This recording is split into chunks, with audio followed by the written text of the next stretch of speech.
Naktī no 10. uz 11. septembri Rīgā jau 11. reizi notiks mūsdienu kultūras fórums Baltā nakts, kura programmu veidos mākslas un kultūras projekti, tostarp koncerti, instalācijas un skulptūras pilsētvidē, izstādes, multimediāli projekti, filmu programmas, dzejas sacensības un lasījumi. Šogad Baltajā naktī jau 11. reizi gaidām jūs uz pasākumiem visā Rīgā.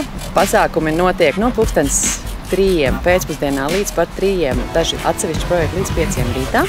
Plašāka informācija atrodama mūsu mājaslapā baltanakts.lv, kur ir atrodama arī karte ar atzīmētiem punktiem, pēc kuriem varat izvēlēties un sagatavot sev īpašu maršrutu, vai iet kopā ar bērniem, vai iet vieni paši, jo piedāvātie projekti ir atbilstoši dažādām interesēm, dažādām vecuma grupām. Šogad Baltajā naktī īpaša vieta būs Esplanāde, jo Esplanādē mēs redzēsim Ginta Gabrāna mākslinieciski jauni izveidoto virtuālās realitātes un papildinātās realitātes mākslas projektu SAN. Tas darbojās ar jaunu mobilo aplikāciju, kas ir veidota speciāli šim brīnišķīgiem notikumam, un visa Esplanāde būs pilna ar liela izmēra skulptūrām, kuras redzamas tieši caur aplikāciju. No ārpuses neredzam, iekšpusē redzēsim. Tā kā ļoti interesants šāda veida mākslas darbs gaida Esplanādē. Savukārt koncertzālē Palladium Voldemāra Johansona jauns īpaši Baltajām naktīm veidots eksperimentāls skaņu, krāsu, gaismu darbs, kas iekļaus visu koncertzāli Palladium un kas ir īpaši koncertzāli Palladium pirmo reizi piedalās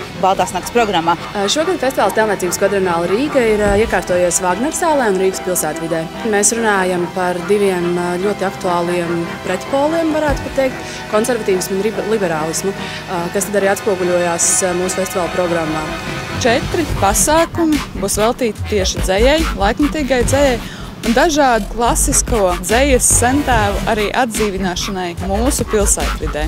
Viens no šiem pasākumiem ir dzejas bezgalīgais stāsts, poetiska spēle pilsētvidē. Vēl viens notikums norisināsies Mākslai vajag telpu vasaras mājā. Dzejas diskotēka.